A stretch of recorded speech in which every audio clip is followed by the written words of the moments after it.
In this video, we are going to look at some trends and information that you can get from the periodic table. Trends that we've noticed because of the periodic law and the way that the elements are organized according to Moseley's table. I'm going to show you 5 trends, and we're going to discuss what they mean and how to recognize the patterns on the periodic table. I want to start with why we see the trends.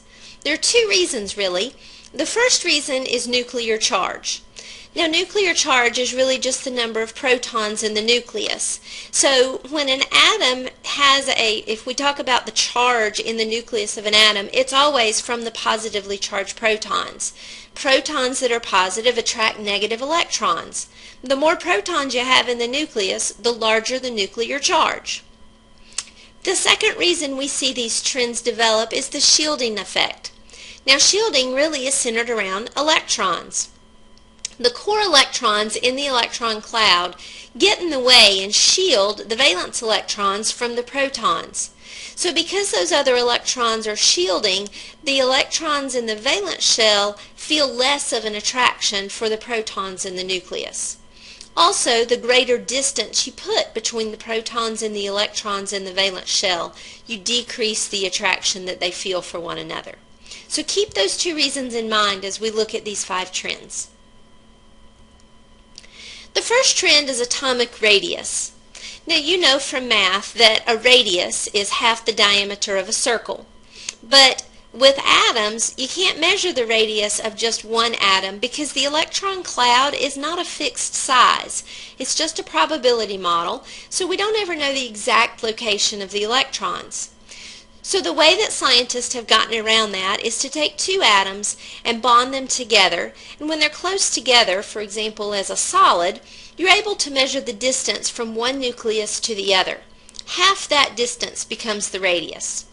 So when we talk about atomic radius in this unit, we really are talking about the size of an atom. It's just not determined by a single atom. Got it? Take a look at this pattern. As you move down a group, for example in group 1, from lithium to sodium to potassium all the way down to cesium, the size of those atoms gets larger and larger. Now look at the period. As you go left to right across the row, like lithium, beryllium, boron, carbon, all the way over to fluorine, it seems that the size of those atoms is getting smaller. That's the trend for atomic radius.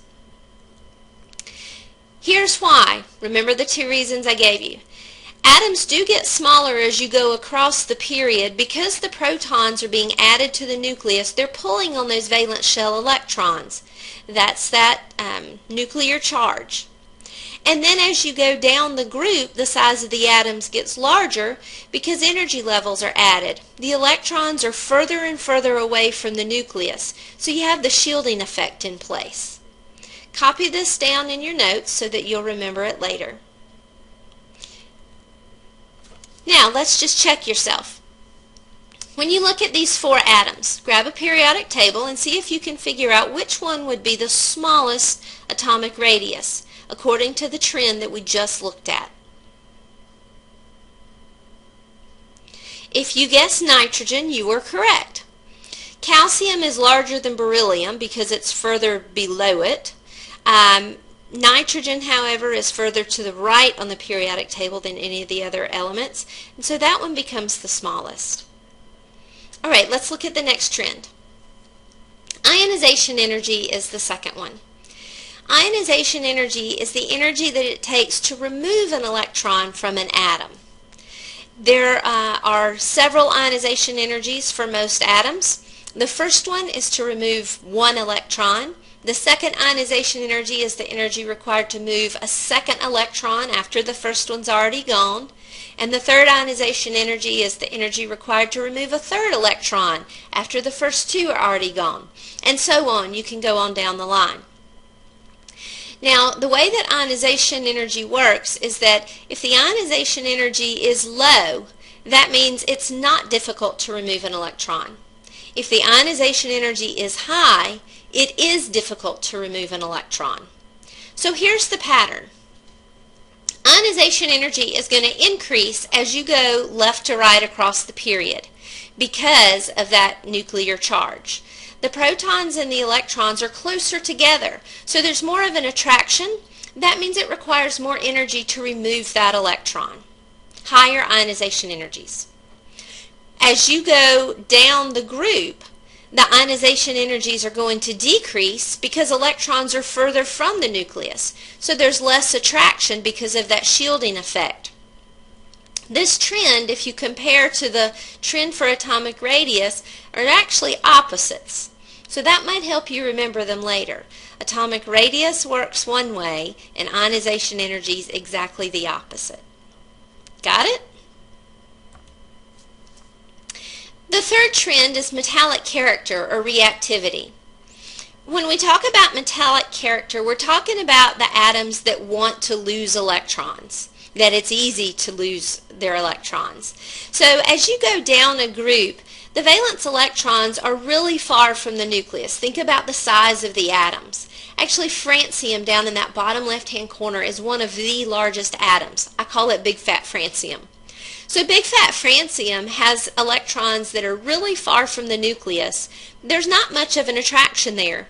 Francium readily gives up its electrons. It's a very metallic atom. Okay, so then think about the period trend. As you go left to right, the atoms are getting smaller. The valence electrons are closer to the protons in the nucleus because of nuclear charge. So they're more of an attraction. The higher the attraction, the less those atoms are going to want to lose electrons. So they are not very metallic. That kind of makes sense too, because as you move left to right on the periodic table, you move from the metal section of the table to the nonmetals. Nonmetals don't have that much metallic character. So what that means in terms of reactivity is that the metals are more reactive as you go down a group. The nonmetals are the exact opposite. They're more reactive as you move up the group. So on the periodic table as a whole, group 1, the alkali metals, are the most reactive metals.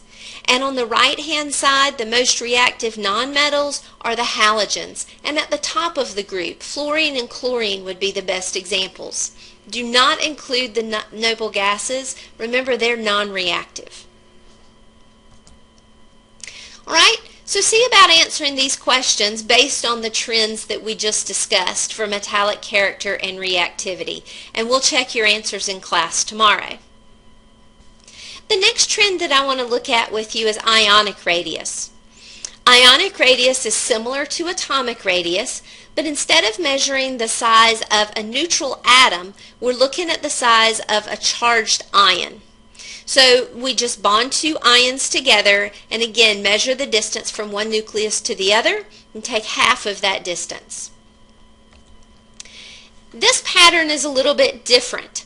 I want to show you the ionic radius compared to the atoms that they were formed from. So if you look on the left-hand side of this diagram, you see that there are some metals. Group 1 is on the left side: lithium, sodium, potassium, and rubidium. The brown circle is the size of the parent atom. The red circle is the size of the ion that is formed. Now you can see for metals, each one of those ions is smaller than the parent atom that it was made from. Why is that? Well, if you think about how atoms become positively charged ions, this will make sense. A positively charged ion forms when an atom loses electrons. So if you take away some of the electrons in the electron cloud, the resulting cloud will be smaller in size. Therefore, the red circles, positive ions, will always be smaller than the atom. Now take a look on the right-hand side of this diagram. You have the nonmetals, the negatively charged ions. Fluorine, chlorine, bromine, and iodine, for example, group 17. For every one of these, you see that the brown circle, the atom, is smaller than the blue circle, the anion. Anions, or negatively charged ions, form because an atom gains extra electrons. When you add extra electrons to an electron cloud, the size of that atom is going to increase. So negative ions will always be larger than the parent atom that they were formed from. And that's the trend. The reason that you see the ionic radius trends happening is the same two reasons that I gave you at the beginning. You have the nuclear charge, and protons and electrons are attracting one another, and that causes there to be a pattern in the size of the ions that you see. So check yourself here. Which one's larger, calcium or calcium 2+? Well, I think because calcium 2+ forms by losing electrons, that's going to be smaller than the calcium atom.